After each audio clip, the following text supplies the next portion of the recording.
conference untuk memberitahukan kabar bahagia atas kesuksesan dari tim lawyer saya yang sudah memenangkan kasus saya mulai dari pidana dan perdata.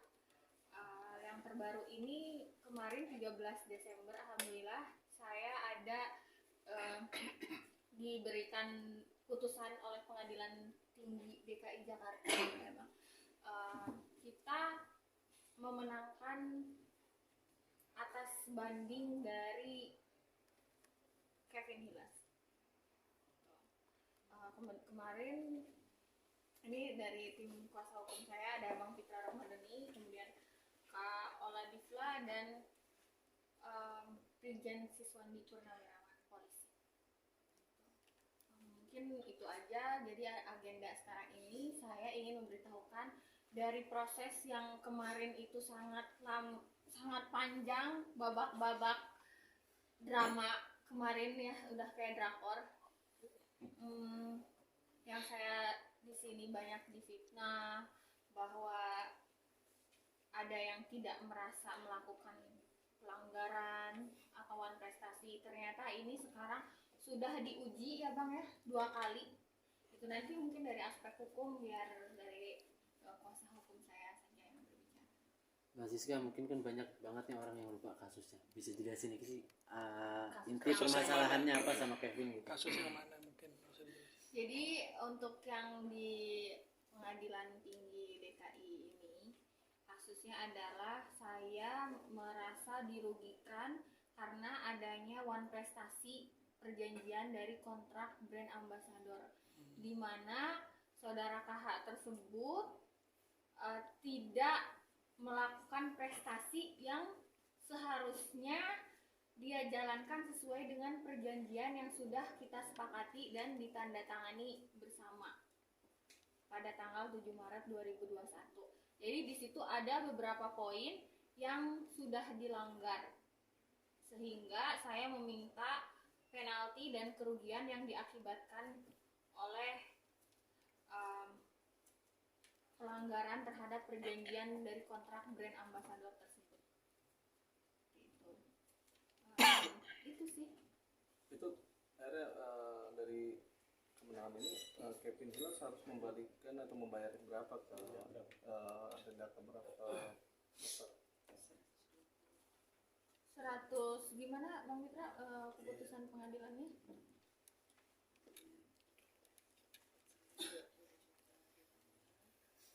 Dibacain aja dong. Boleh dibacain aja. Baik ya, yang pertama saya ingin menyampaikan bahwasanya mohon maaf kemarin rekan-rekan belum bisa saya jawab pertanyaannya karena beberapa hari yang lalu saya baru berduka, orang tua saya meninggal dunia di Medan Sumatera Utara. Kita doakan semoga beliau tenang di sisi Yang Maha Kuasa. Yang pertama ingin kita jelaskan dan luruskan di sini, kenapa kita mengadakan press conference pada hari ini, dikarenakan kita mereview ulang kasus yang sudah pernah terjadi sebelumnya. Banyak fakta-fakta yang telah dihilangkan oleh saudara KH, apalagi saudara KH dan penasihat hukumnya mengatakan tidak ada prestasi dahulunya dan tidak ada bukti-bukti. Nah, alhamdulillah pada hari ini rekan-rekan sendiri sudah lihat, sudah 2 kali diuji oleh pengadilan, baik yang Pengadilan Negeri Jakarta Barat dan Pengadilan Tinggi DKI Jakarta, bahwasannya saudara KH terbukti telah menimbulkan kerugian kepada Dr. Siska dan telah mengingkari kesepakatan yang telah disepakati antara Dr. Siska dan saudara Kevin Hilas.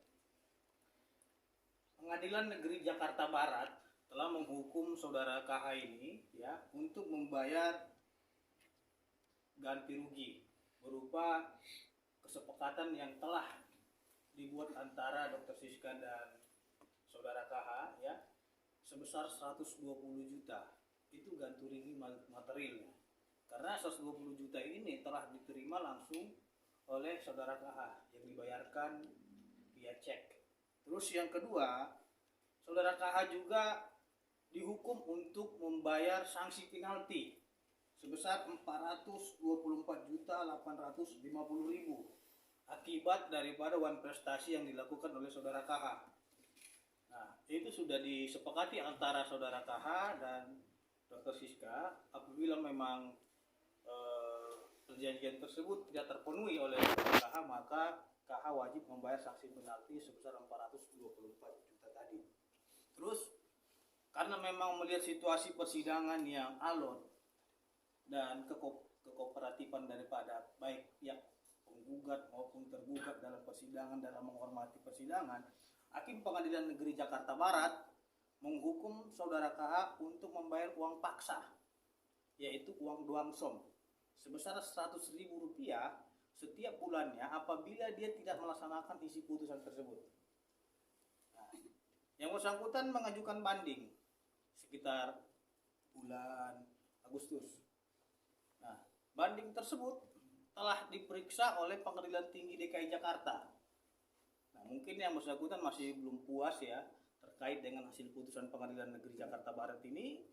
Dan alhamdulillah pada tanggal 13 Desember kemarin pada hari Rabu ya 2023, Pengadilan Tinggi DKI Jakarta menguatkan putusan Pengadilan Negeri Jakarta Barat.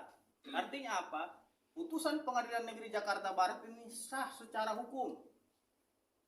Tidak ada yang salah, tidak ada yang keliru, ataupun tidak ada yang menyalahi aturan ataupun norma-norma sebagaimana yang disampaikan oleh saudara KH baik melalui kuasa hukumnya yang mengatakan bahwasanya gugatan kita ini nggak jelas, tanpa bukti dan karena ada perbaikan gugatan katanya.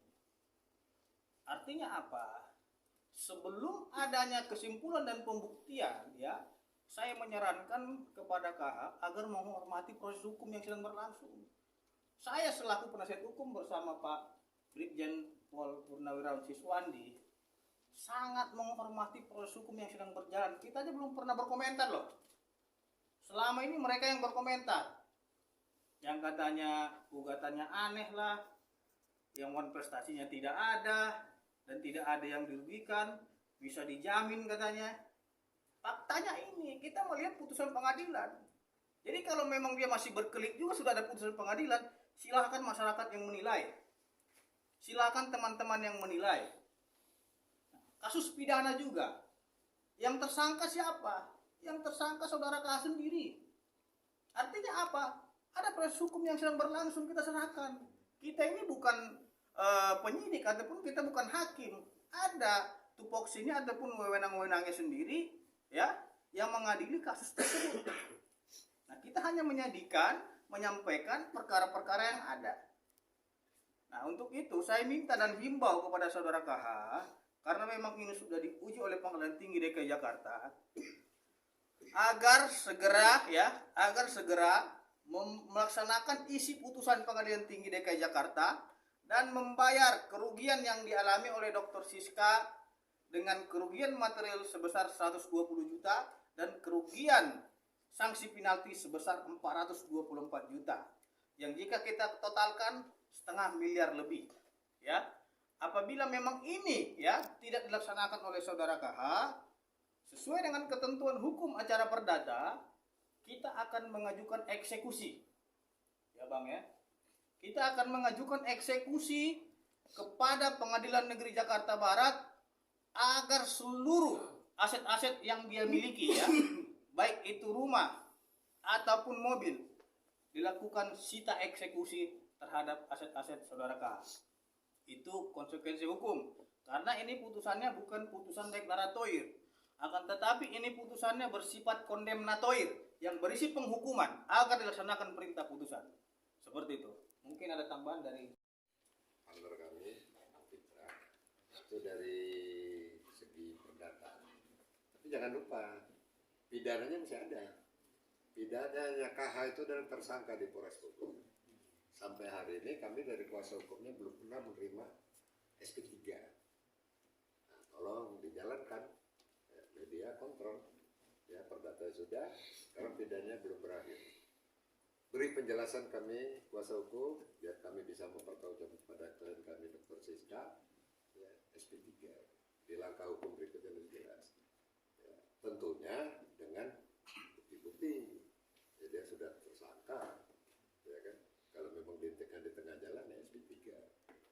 saya ngikutin juga, sudah gelar kenal di Karawasidik Bareskrim, tapi putusannya masih ngambang.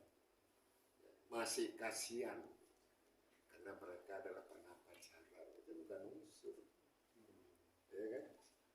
Tidak objektif, itu subjektif. Ya, sekarang udah putusannya masa, wah kasihan, jangan dibayar gitu lagi, nggak ada. Jalankan aja putusannya, ya tegakkan hukum. Ketika TSK-nya itu per kapan Pak Asis? Status tes Sudah lama itu di Bogor itu, sebelum perdata putus sudah TSK dia. Ada 3 bulan. Lebih, tahun. 1 tahun hampir itu. Laporannya sudah ganti, kasasernya sudah ganti. Nah, kita tunggu nanti pada penjabat. Apakah nanti akan mengirim surat ke pihak Polres? Bisa aja, kita minta SP2T bisa. Tapi ya dengan kongres kan nanti kan mereka tahu akan dibuka kembali kemungkinan bagaimana kasus tidak. Basiska, dari pihak Basiska sendiri yang diinginkan itu tadi ya harus ada dikembalikan dalam arti kerugian itu harus dibayar tunai atau harus dibayar seperti apa proses yang dari Basiska inginkan? Kalau yang saya minta, saya ingin dari pihak KH juga adiknya ini gentleman, dimana dia kan secara gamblang tadi saya dikirim YouTube oleh Bang Fitra, dan jujur waktu itu saya karena stres, saya jarang sekali lihat-lihat berita-berita seperti itu. Tapi pas tadi karena sekarang posisinya saya sudah merasa aman, sudah merasa fitnahan itu bisa saya counter bahwa di sini yang benar akan benar, yang salah akan salah. Makanya stop untuk fitnah-fitnah, stop plot twist, stop playing victim. Karena di sini kan jelas sudah ketuk palu, bahkan sampai diuji 2 kali di Pengadilan Negeri Jakarta Barat, kemudian di Pengadilan Tinggi DKI. Di situ telah terjadi pelanggaran wan prestasi. Jadi harapan saya ini gentleman mengakui kepada publik kesalahannya. Jangan terus merasa di sini Dokter Siska yang salah. Di situ kan tadi saya melihat yang wawancara tahun lalu dengan jelas menyebutkan pihak sana itu merasa benar. Karena di sini itu yang susah itu ketika seorang merasa benar. Itu makanya di sini saya inginkan pihak mereka itu gentleman dan mengakui kesalahan yang telah diperbuat. Dan sebetulnya saya juga kasus ini juga sedang berjalan pencemaran nama baik di Jakarta Barat, dan itu pun akan saya perjuangkan karena di sini nama baik adalah segalanya. Ya di sini menuntut keadilan, saya menuntut keadilan. Ada peribahasa bahwa keadilan harus ditegakkan walaupun langit akan runtuh. Jadi di sini saya berusaha berjuang untuk mendapatkan keadilan, di mana saya mendapatkan perlakuan tidak adil dari publik. Saya mendapatkan bullying yang terus-menerus karena publik tidak tahu yang sebenarnya apa. Penggiringan opini publik, sehingga saya akan di sini memperjuangkan hak saya sebagai orang yang plot twist, ibaratnya korban tapi kok orang yang sebelah merasa dirinya korban, playing victim. Kalau saya kan dari dulu tidak pernah playing victim. Saya minta nanti kita buktikan aja secara hukum. Dan disinilah secara sudah memang dengan proses yang panjang, akan tetapi memang prinsip kita itu adalah diam-diam menghanyutkan. Selama 1 tahun ini kan saya tidak pernah ya untuk memberikan update apa yang telah saya lakukan untuk mendapatkan keadilan. Kemudian di pengadilan pun tidak selalu saya diam. Tapi kan sekarang kemarin pun pas waktu tingkat pengadilan menang juga kita diam dulu karena kita tahu pasti itu ada banding deh, gitu kan. Setelah sekarang banding diuji, saya berani untuk speak up karena ini sudah diuji 2 kali. Berarti hanya permintaan maaf beserta ganti rugi dengan Mengakui kesalahan, kemudian dibayarkan sesuai dengan putusan pengadilan supaya biar nggak ribet, simple saja. ini kan sudah ada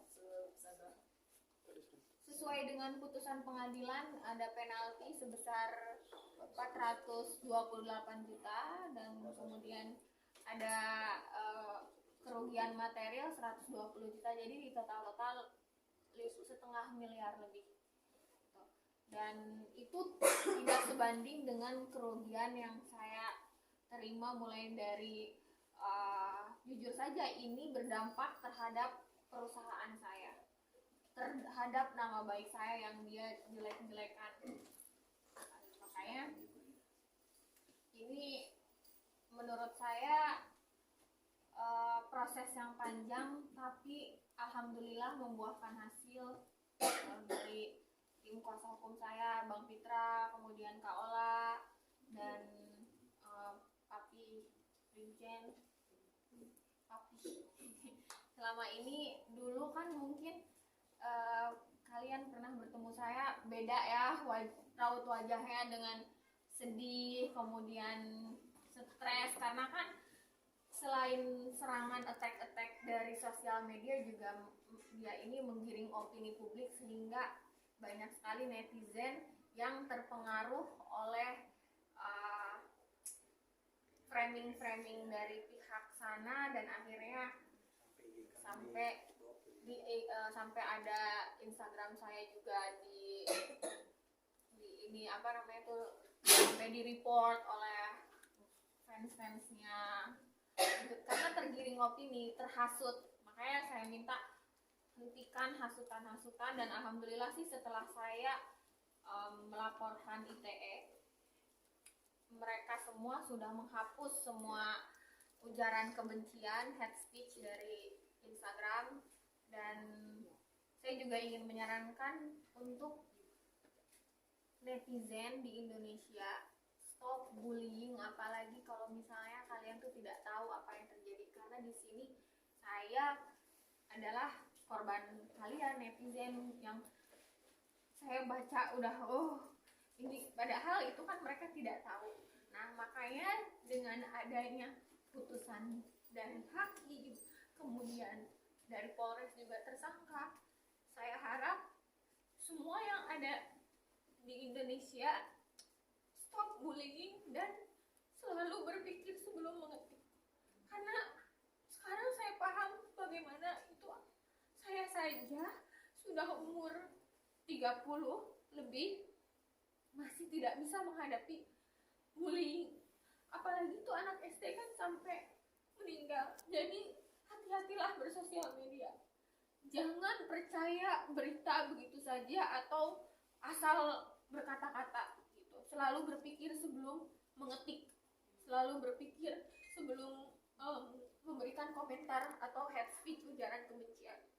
Karena sebetulnya itu sangat mengganggu mental dan fisik dari orang yang dibully tersebut. Mending kalau misalnya betul. Nah, ini kan fitnah gitu. Makanya di sini sih alhamdulillah, karena diamnya saya ini menghasilkan, diamnya saya ini berbuah dengan baik.